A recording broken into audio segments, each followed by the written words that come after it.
Dalam dunia investasi saham, dividen merupakan bagian dari laba perusahaan yang dibagikan kepada para investor atau pemegang saham.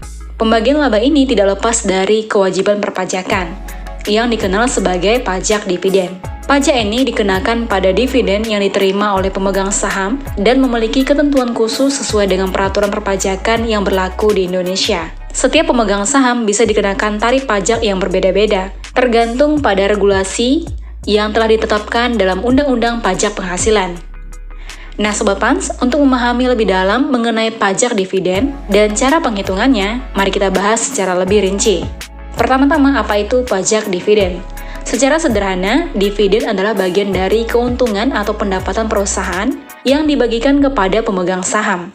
Dan besarnya dividen yang dibagikan ditentukan oleh Dewan Direksi dan harus mendapat persetujuan dalam Rapat Umum Pemegang Saham atau RUPS sebelum didistribusikan.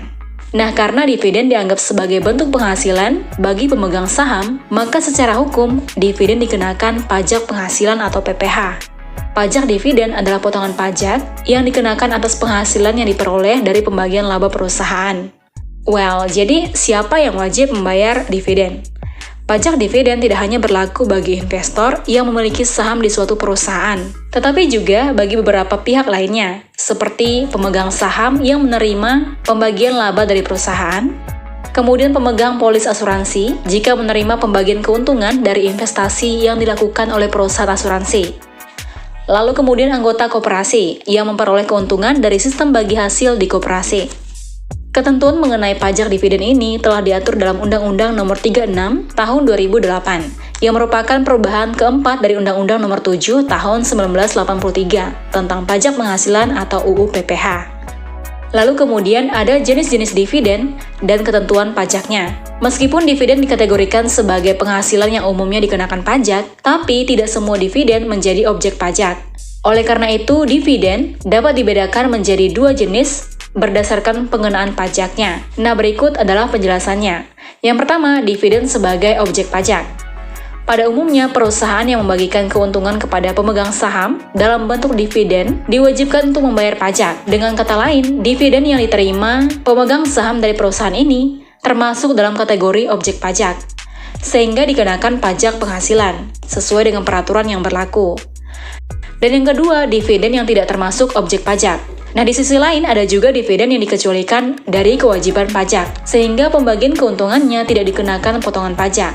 Hal ini telah diatur dalam Undang-Undang Pajak Penghasilan atau UU PPh, Pasal 4 Ayat 3 huruf F, yang menyebutkan bahwa dividen yang diperoleh dari perseroan terbatas atau PT, kemudian badan usaha milik negara atau BUMN, atau badan usaha milik daerah atau BUMD, tidak termasuk dalam objek pajak. Artinya, dividen yang dibagikan oleh perusahaan-perusahaan ini kepada pemegang sahamnya tidak dikenakan pajak dividen. Nah, memahami perbedaan ini sangatlah penting bagi investor agar dapat mengelola investasi yang lebih optimal, terutama dalam perencanaan pajak yang efektif. Oke, kemudian tarif pajak dividen di Indonesia. Dalam sistem perpajakan Indonesia, tarif pajak dividen diatur dalam Undang-Undang Pajak Penghasilan melalui 3 pasal utama. Dan regulasi ini menetapkan ketentuan mengenai pemotongan pajak dividen, termasuk kriteria yang menentukan apakah dividen termasuk objek pajak dan dikenakan pajak penghasilan. Berikut adalah ketiga pasal yang mengatur tarif pajak dividen. Yang pertama, PPh Pasal 4 Ayat 2, yaitu pajak final 10%. Pasal ini mengatur bahwa dividen yang diterima oleh wajib pajak orang pribadi dalam negeri dikenakan PPh sebesar 10% dan bersifat final. Artinya, setelah pajak ini dipotong, tidak ada kewajiban tambahan untuk memperoleh dividen sebagai penghasilan kena pajak. Selain itu, ketentuan dalam pasal ini juga berlaku untuk perusahaan asuransi yang membagikan dividen kepada pemegang polis, kemudian koperasi yang membagikan sisa hasil usaha atau SHU kepada anggotanya. Lalu yang kedua, PPh Pasal 23, yaitu pajak 15% untuk badan usaha tetap. Pasal ini menjelaskan tarif pajak yang dikenakan pada wajib pajak dalam negeri berbentuk usaha tetap yang menerima dividen. Potongan pajak yang berlaku adalah 15% dari total dividen yang diterima. Selain itu, pajak ini juga mengatur pemotongan pajak atas bunga dan royalti yang diterima wajib pajak dalam negeri. Kemudian yang ketiga, PPh Pasal 26, yaitu pajak 20% untuk wajib pajak luar negeri, yaitu individu atau entitas yang berdomisili di luar Indonesia.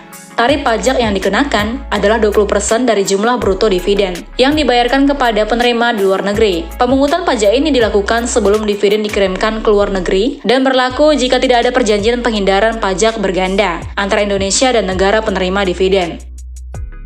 Oke, sekarang saya kasih contoh perhitungan dividen setelah pajak. Misalnya kita sebut saja PTX berencana untuk membagikan dividen pada seluruh pemegang sahamnya dengan total nilai 1 miliar pada bulan Februari tahun 2025. Lalu misalnya, jika seorang investor memiliki 5% kepemilikan saham di PTX, maka dividen yang diterima dihitung sebagai berikut.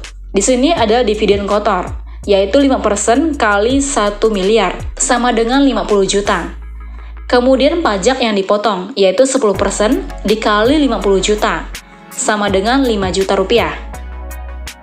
Lalu dapatlah dividen bersih yang diterima, yaitu 50 juta dikurangin 5 juta rupiah, sama dengan 45 juta rupiah. Nah, jumlah 45 juta rupiah ini merupakan dividen bersih yang akan diterima oleh pemegang saham setelah pajak dipotong. Pemegang saham juga perlu melaporkan pendapatan ini dalam SPT tahunan, sebagai bagian dari kewajiban perpajakan pribadinya. Lalu kemudian ketentuan pembebasan pajak dividen. Meskipun dividen umumnya termasuk dalam objek pajak, pemerintah telah memberikan insentif pajak yang memungkinkan wajib pajak dalam negeri, baik orang pribadi maupun badan usaha, untuk terbebas dari pajak dividen dalam kondisi tertentu.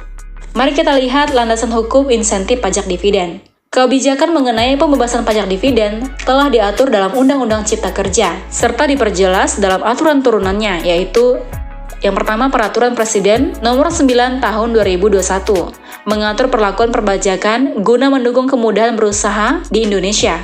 Lalu salah satu poin utamanya adalah pembebasan pajak dividen bagi wajib pajak dalam negeri jika memenuhi syarat tertentu.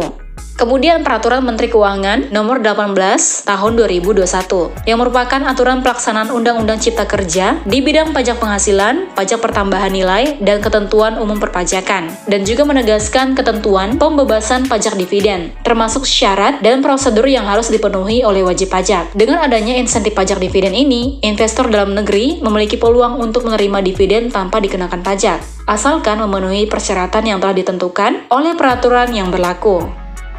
Well, jika Sobat Pans tertarik untuk berinvestasi saham di Panin Sekuritas, Sobat Pans bisa melakukan pembukaan rekening saham dengan cara scan barcode berikut ini dan raih kesempatan mendapatkan promo cashback senilai Rp200.000 dengan setoran dana sebesar Rp1 juta, khusus menggunakan RDN Bank Panin. Dan Sobat Pans dapat menyetorkan dana dalam jangka waktu 7 hari setelah RDN jadi. Well then, happy trading dan happy investing. Investasi aman bersama Panin Sekuritas Pontianak.